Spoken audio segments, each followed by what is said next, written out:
Hello and welcome to the post-match video of United's 3-0 win against Leicester City in the Premier League. Ruud van Nistelrooy's final game as interim manager. I think we'll probably find out pretty soon about his future. There's been a lot of indications that he maybe would not be here for the long run, and that's it.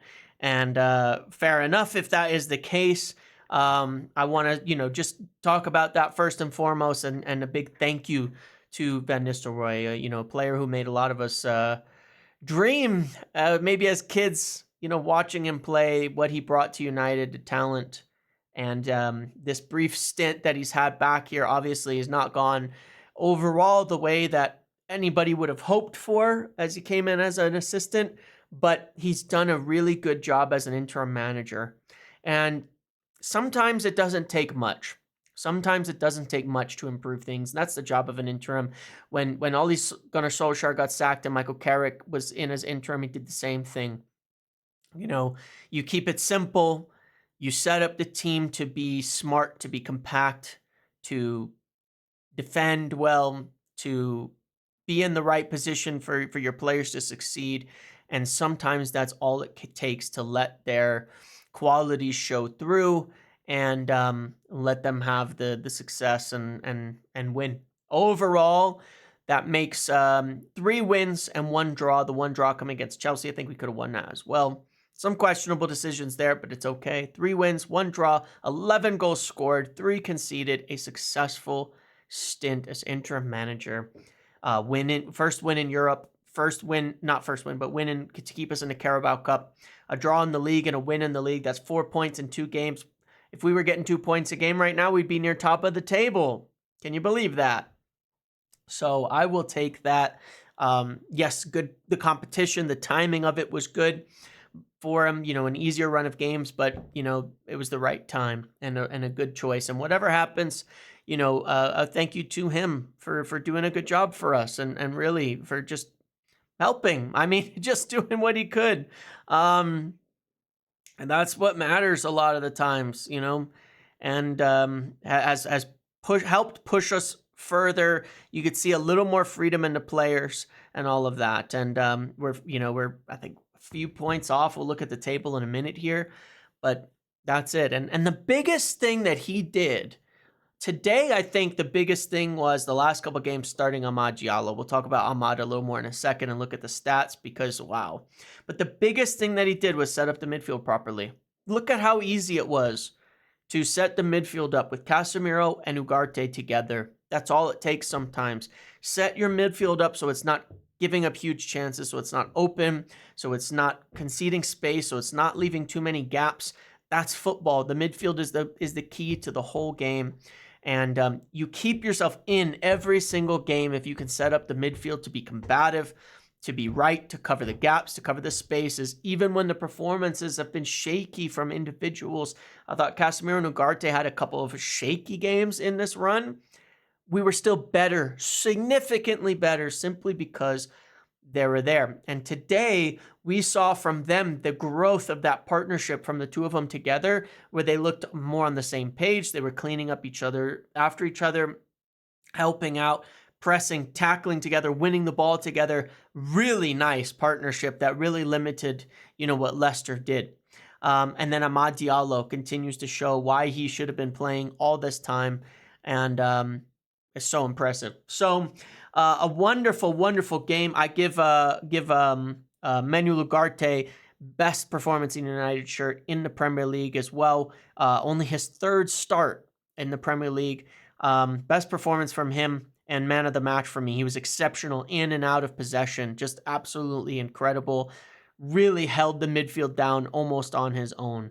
And was fantastic from him there. So really, really happy about that. One of the very encouraging things is that,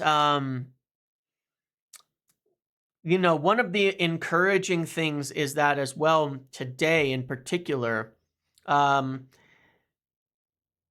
De Ligt, Mazraoui, 3 new signings, 3 good performances from them as starters today. And that is a big, big thing. Getting it right, getting it right and having players who can do well in the Premier League when you're making signings, big if they can all do well. I thought Xerxes had a pretty decent cameo as well, and just showing what he can do technically on the ball. Obviously, we want to see him grow into it more, but really, really nice. Let's look at some of the stats here. 3-0. First half was really, really good here. Obviously, the second half was a little bit back and forth, but I think we limited them quite well. We got that first goal from Bruno, was amazing move. Ahmad contesting off a corner. Ahmad backheeling to Bruno. Bruno, great finish there. The second goal was a beautiful move. I think it went like, Rashford, Ugarte, Mazraoui cross in. Bruno, it's an own goal, but a really nice move to get there. The third goal from Garnacho was incredible as well. I mean, back to front movement from Eriksen, from Xerxes, from everybody into there for Garnacho to shoot a brilliant finish and score. And one of the things I want to say, here as well on that is, Garnacho didn't celebrate his goal. He looked upset. And, I mean, even as a sub prior to that, his performance was a bit shaky, but it was a really, really nice to taken goal. The thing is, this is why I've critiqued Garnacho on my lives, on things like that, just about this. But I've also said many times, like, I worry about these young players, the criticism that they're getting, that it goes over the top, and it's why I try to put things on the coaches for the most part, because if the player isn't doing what you want them to do, put it on the coaches. It's for them to coach them to fix these things, especially when it's decisions and stuff, and to have them do better. And it looked like the last game he was trying to do the right things, and I praised him for it. But he looked like he was in his head, missing short passes, things like that. But he was trying to do the right things, and you can see today, same story, he's in his head. And it's not good for young players. But for any of them, the criticism gets so much and gets over the top. And truly, truly, with Ruben Amorim coming in, new manager, new everything, there's so much history at this club with players and going through bad times and all of that. Let's just give everybody a little bit of a break, Let's give everybody a fresh start here. And just let it go with any of them and just say, new manager, new everything. He'll make the assessments. He'll decide. He'll look at the players. He'll say, look, this is what I think of them, and give them a chance. There was a few bad performers today. Let's just give him a break, everybody. And I think in general, as a fan base with the new team in charge, new management, new manager now. Let's just head coach, I should say. If we can take this as like the first real starting point as a club that we're starting over since Sir Alex, really for the first time right now, because we didn't do it under the Glazers. We never really reset. We never really had a good management team in place. We never really had it all. We got new owners. They set their people in place. Now they've got their manager starting from now. So let's give them all a break. We can see so many players who've been left out in the cold who've come in and can perform now, like Ahmad, players who weren't even sniffing the starting lineup, like Ugarte, that even just under Ruud, you can see them growing into it and have been heavily criticized just 3 months into their time at United. Like, let's give everybody a break here and say, let's just trust in Amorim and this whole team that is now in place fully for the first time probably ever at United, that we have a competent structure and staff and a real setup, and let's see what they can do and give everyone a break. So, but you could see it getting to him. Bruno's giving him a talk in after the game, which is good, just to help settle him down, and those are good leadership traits and qualities from him. In the starting lineup, I thought Mazraoui was once again exceptional off of the left. The good chance passed in, 5 tackles, a lot of duels won, aerially good, passing good, chance creations, dribbling. What a player Mazraoui is. Dalot had a really, really rough game. He was getting burned 12 out of 3 on duels. He let them in for their biggest chance. Let me show that real quick here, because XG wise, it's low. It looks like we didn't create one. Our second goal didn't really count as an XG because it was an own goal, even though it was a really good opportunity. Garnacho's is obviously a low chance, but 13 shots is good. the reason that it's so, like, they got 0.6 off of this one shot from Ndidi. This was Dalot just completely falling asleep, letting him run in through behind the lines and getting in on Onana, who made the save. So outside of that, they did virtually nothing, but it was a rough game for Dalot. Mazraoui switched to the right in the second half at 57 minutes, and Evans came on. Lissandro moved to the left, and Mazraoui just absolutely cleaned up over there as well. Good games from Lissandro, good game from Matthijs de Ligt, as we can usually expect. They continue to be very consistent performers. Lenny Yoro should be back after the break, so that's fantastic. Ahmad, another great performance, very aggressive, very attacking, tenacious. I thought the second half struggled a little to get involved, but everybody did. It was a little bit slower in the second half. Look at how combative, 13 ground duels, 9-1, 5 out of 6 dribbles, like 2 out of 2 in the air, including winning that duel that led to the corner, that then the assist to Bruno for the goal. Like, so much that he does is right. Bruno was all over the place today. I think he had a pretty good game. A little bit crazy at times, but he's got the assists. He's got the goal. He almost had 2. That was from Bruno. That's a good performance. We accept that. He did really well. He showed good qualities today. Casemiro and Ugarte as a partnership, incredible. I mean, just incredible. Look at the ground coverage by Ugarte today. 92% passing, 1 key pass, 10 duels won. The combativeness is fantastic. Only 6 possessions lost. That was one of the things that was most impressive. He was so good in possession, dribbling out of tight areas, passing. He hit 1 pass to Garnacho, recovered from just in front of our own box. This left-footed, bomb down perfectly in front of him to run on. Garnacho unfortunately slipped and then got stepped on at need. Just an unfortunate moment for him. That was a big chance created, I think. Unbelievable. 8 tackles, 3 interceptions. This is what Ugarte can do when you get some run of play. Casemiro was really good there as well. 89% passing, 7 duels, 1 out of 16, 7 tackles. This is the partnership you want. Them working together. They found a lot of joy in playing together and doing this all together in cleaning up. And you could see that the understanding of each other was growing. And just as simple as, that combativeness of fighting, of fighting in the midfield, of winning in the midfield today,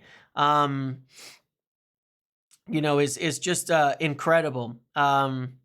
He's, according to the data here, 8 tackles won today is the most any United players ever won in a Premier League game. And I think it's 10 ball recoveries. Unbelievable that.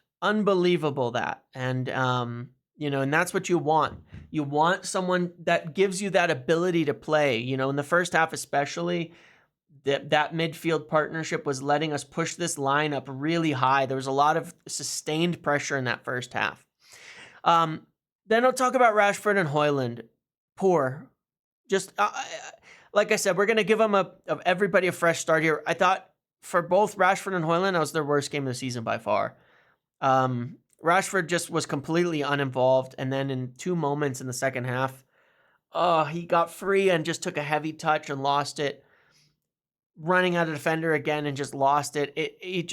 The confidence looks absolutely gone from Rashford. Unfortunate. And then from Rasmus, he was really poor as well. Just did nothing. Losing the ball aerially. He still spends so much time fighting defenders. He's got to cut that out. Just stop fighting the defenders and attack the ball. He needs that coaching on that. Really, really does. Because, there's talent in there. But if he plays under Amorim, one of the things Ugarte does really well is running into the spaces off the defenders. You do not sit there wrestling the defenders and sitting on them. Run into the gaps, run into the spaces. Use your speed, use your pace, use your physicality. So hopefully both of them, I will say this is not where Rashford would play. If he plays under Amorim, it's going to be closer. But either way, he's got to improve, he's got to improve. And we give them a fresh start, see how they do, because they're going to have to do better. But we'll see what Amorim evaluates, and whatever he decides, we'll trust it. We'll go with it.